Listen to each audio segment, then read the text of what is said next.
Hi, guys. Welcome to episode 36. This one is going to be another solo because I want to focus on my recent experience with hypnosis. Once episode 34 aired with Lisa Boubari, I received so many questions from you guys asking, what did the hypnosis feel like? What was the gain? What was the experience? And to really answer these questions thoughtfully, I wanted to first try hypnosis in a proper setting and then be able to reflect and kind of come back to it. So that's kind of what I've done over the last week. And here we are now. Episode 34, I invited Lisa Boubari, who is a certified hypnotherapist. She's also a certified therapist when it comes to so many other things. And she's been working with clients for the last 30 years. Her passion for hypnotherapy started when she herself was diagnosed with ovarian cysts. And she credits hypnotherapy to helping her heal. And I was fascinated by that. I know hypnotherapy has been beneficial to a lot of people. I've done talk therapy in the past, but I've never tried hypnotherapy or being in a state of hypnosis, as Lisa calls it. So I was very curious to see what it could do. I'm a very curious person by nature, but naturally in the last few years, as I've been doing all this introspective work, I'm always looking for ways to go deeper, to access parts of me that I can't access just through regular talk therapy or simply trying different modalities to really get to the root of limiting beliefs, things that are in our subconscious, why we hold ourselves back, all of that. And it's all there. And there's so many different tools that we can use in order to better understand ourselves. So I was very curious to see how hypnotherapy could help me do that. So after Lisa's episode, Lisa invited me to her office. I went in on Monday and I, again, had no idea what to expect. Even though she put me in a state of hypnosis for 5 minutes during the episode, it was so short that I just assumed the actual experience would be bigger. And it is, but it's still very subtle. So I went into her office. At first, she asked me to fill out this questionnaire because she wants to get an understanding of what you're working towards. And I'm not going to share the questions or the answers because I think that's very personal. And whoever is really interested in this practice, you should, go in for yourself. Anyway, so then we walk into her room. We sit down. She first asked me about why I wanted to try hypnotherapy. And I explained it to her in a very similar way. It's just me wanting to access a different part of myself and because I'm curious. So I always assumed, probably like many of you, that hypnotherapy is the way that we see it in movies, but it's not. No one comes out with like that magic clock or whatever in front of your face, and then all of a sudden you're transported. You're not paralyzed in any way, which I thought is something that happens to you. You're not frozen, and you're certainly not at the mercy of your therapist. I remember seeing in movies that once someone goes under hypnosis that they start to bark or do all these crazy things. And maybe that's possible when you're more advanced or doing it with someone else. But in my experience, it wasn't like that at all. And the way I understand hypnotherapy is that it's a very relaxed state of being. You're very focused, but your mind is calm. And instead of being focused on everything around you, you're focused on going inward. So I sat down on kind of like a recliner, a lazy recliner, whatever you call those. And so I have my legs up and I'm sort of cradling myself because I normally sit that way. So I felt very comfortable. I kicked off my flip-flops. I had my hands in my lap and I'm just listening to Lisa with my eyes closed. And she's slowly guiding me through the room. She's asking me to be aware of my breath, of being in the chair. She's asking me to be aware of what it feels like in that moment. So she's bringing you into your body and making you very aware of your physical environment. And slowly she guides you inward. She takes you into your heart. She takes you into your mind, into your subconscious. And it's a gradual process that lasts about 90 minutes. So we go through a ton of different motions and feelings and things. And I don't want to get into that because, again, it's very personal. And to be quite honest, I don't remember all of it. It's almost like waking up from a nap. You might remember parts of your dream, but you don't remember the full scope. What I do remember, I will share with you guys. I remember Lisa guiding me on a train. And she asked me to imagine being on a train with my younger self. And so she says, "Where's little Alina? Is she sitting in a chair? Is she going through the halls?" And then she asks me to make contact with little Alina. And I'm not seeing her. I'm not seeing where little Alina is. And it was almost frustrating because I want to see her, I want to fully participate in this experience. It almost felt silly that I wasn't seeing her. And I think it's part of the experience where you are conscious and also very surrendered. So that goes on for a few minutes, and I'm trying to visualize myself in this space on this train, because as she's talking about the train, she's making you think about all the people that come into your life and all the people that leave your life. And so your thoughts really do go in and out, and you're thinking about so many different things. Mind you, this lasts about 90 minutes. And then eventually I get like this transport. The best way to describe it is like when you're in a dream and your mind goes from one thing to another, like when you step from one room to another.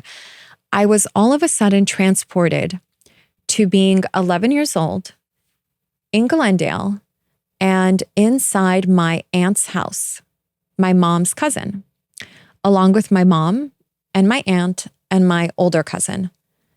And we're all sitting around a table. And this is not an unusual image because this is something I did for many years. It's part of my childhood. My mom's cousin and my mom at the time were very close.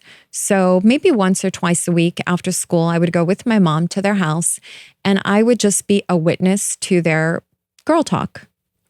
I would probably, be doing my homework in the next room or watching TV, but still absorbing their conversations. And I got a glimpse of that during the hypnosis. I remember their conversations, and specifically one thing really stood out to me. I got a vision of walking over to my aunt, and she holds me from my back, and she used to call me Elushik. And she says, "Elushik, I hope when you grow up, you marry a rich man." And it was the most bizarre thing to remember that during my hypnosis, because it was so out of context with what Lisa was guiding me through. Even now, I think, why did I see that? Why did I experience that in that moment? Why is that relevant? How did I call that in? So Lisa guides me off the train and eventually kind of brings me back, and I wake up from the experience. But for a minute, I want to talk about how it physically felt, because it's a very unique feeling, almost like when you're in bed and you're half awake and you can open your eyes, you can move your body, you can get out of bed, but you just don't feel like it. That's kind of what it feels like. It's like this very deeply relaxed, surrendered state. So after the hypnosis, I wanted to go on a really long walk. And that's usually what I do when I want to just kind of have some time to myself to process. I explained to Lisa what I saw being around my aunt's table, and we kind of went over some possibilities of what it could mean, but none of it really did anything. And so Lisa said, "Don't worry about it. You'll figure it out. It'll come to you." And sure enough, it did. In the days following, just allowing it to sit with me, I started to think about, what kind of questions have I been asking of myself and of the universe, of whatever, recently. And one thing that I've always thought about, and I really couldn't understand this about myself, is the idea, or rather the association of me and money, success. I've always been someone who worked. I've always been ambitious. I've always been creative, but I never thought about making a lot of money. In my mind, I always associated my success with my creative projects. I never thought of it as something that's going to make me very rich. It's not something that registered in my mind. It's like a limited belief system. And I never understood where it came from. It was just something that was there. I always assumed that I would be successful at whatever I'm doing because I'm passionate, because I'm a hard worker, but I never thought of it as a gateway toward wealth. I always assumed, and because I was married for a long time, that the wealth or the financial stability would always come from my husband, even though I would contribute. My place in the marriage wasn't to bring home the most amount of bacon, if that makes sense. It's just a wiring that somehow, somewhere got crossed. And I always wanted to understand, especially now being on my own, why don't I think about making a lot of money? Mind you, I have a great job and I do make a great living and I can fully take care of myself, but I don't look at money as this important thing. And I should, because money, gives us access to so many different things in life. I always assumed that that form of security is in the hands of a man, which brings me to the experience. Somewhere in my subconscious mind, I learned very early on, and possibly through some of these conversations with, my aunts or my mom or my cousin, that security is always in the hands of a man. Why did I learn this?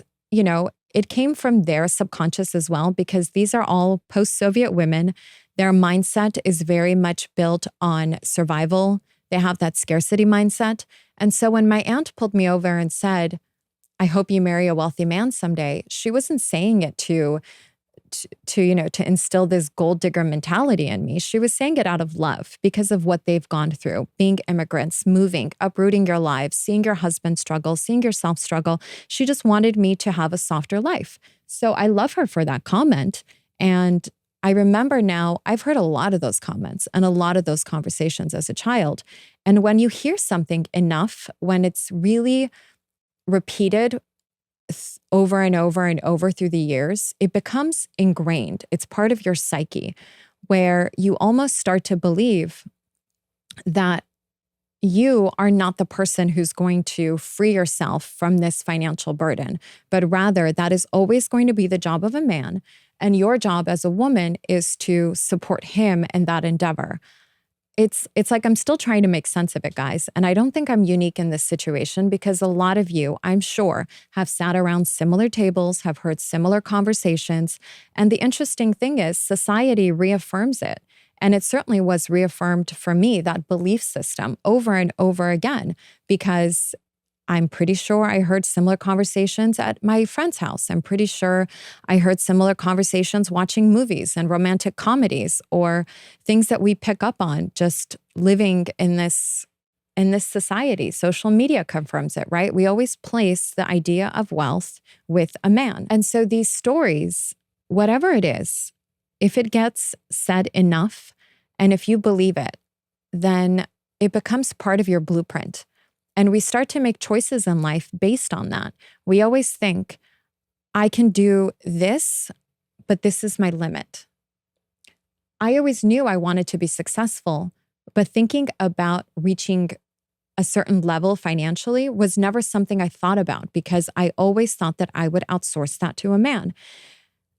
And being, a modern woman, someone who's always worked, it's amazing to me that I had that connection. I want to believe I'm worthy of more, but somewhere along the lines, I stopped asking for more, because my sense of worth was compromised. And I think because I grew up without a father around, I really didn't have anyone to model a better example for me.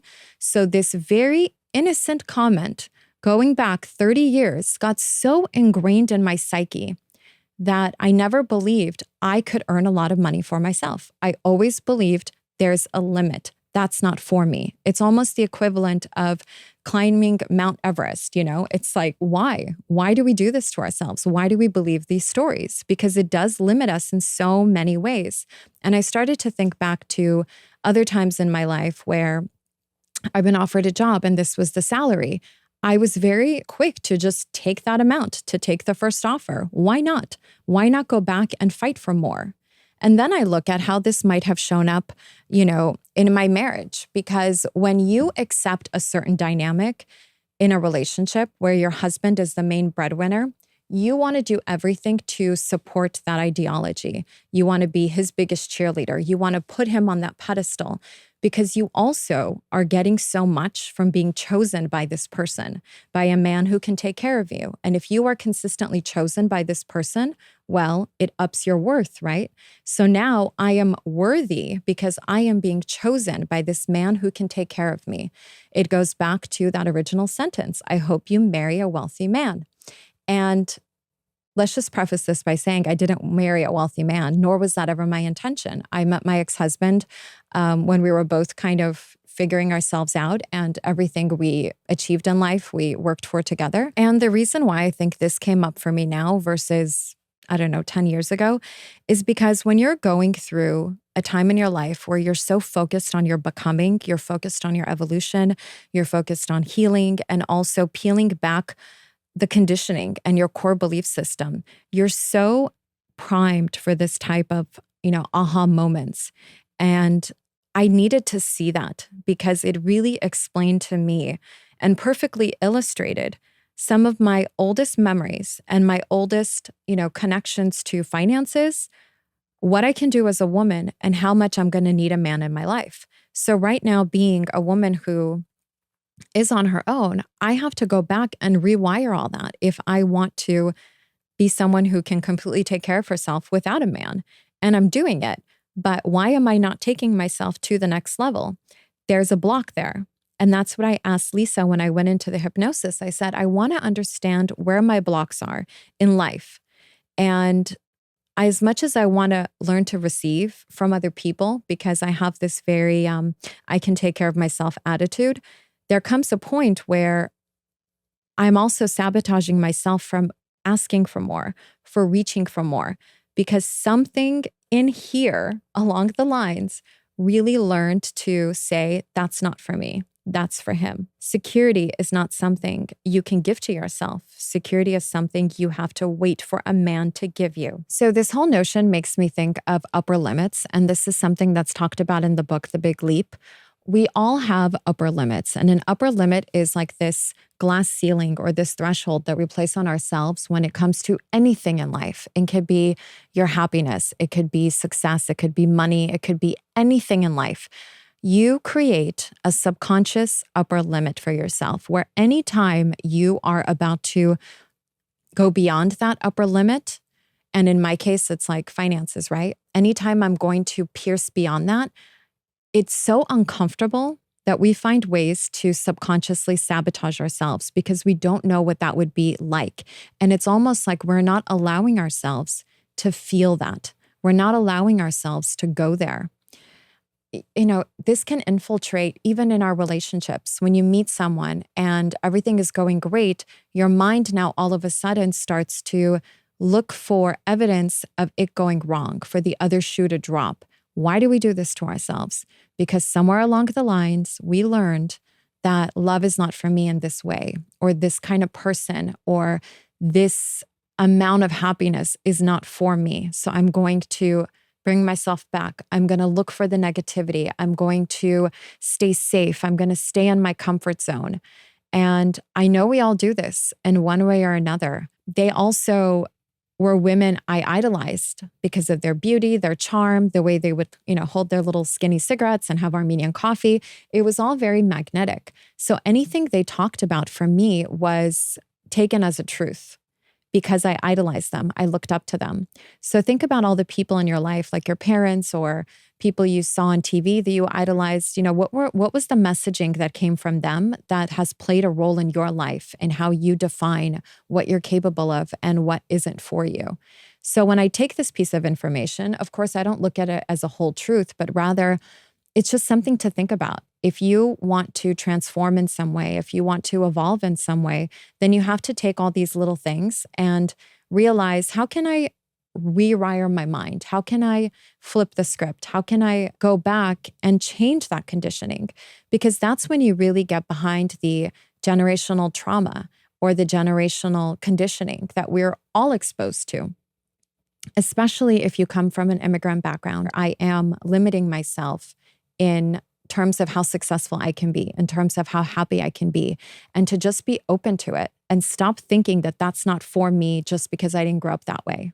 So once that session wrapped, Lisa and I also talked about some of the other things that I had questions regarding moving on. I expressed to her that I've had some difficulty moving on in my life because I feel very trapped by the guilt. And I've talked about this before. And it isn't guilt because of anything that happened. It's really just the guilt of, missing kids or being in this new normal. And she said, it's not guilt that you're dealing with. It's actually just grief. And the grief is my old life. Brianna Wiest writes about this in her books. She says, your new life is going to cost you your old one. And the reason sometimes we can't move on or step into these new roles in our new lives is because the grief hasn't fully processed itself yet in us. I do still deal with that grief of the life left behind. It's getting better and better because we all know that grief is not linear. You might wake up one day and feel super happy and excited, and one day you're just sad because you're grieving your old life. You get triggered by little things, and it's all just a part of the healing process. The best way that I can explain healing over the last year and a half for me is just looking at these moments where the grief does come up and not letting it consume me. I look at it, I give it thanks, and I've learned to rewire and give new meaning to when those moments come up for me.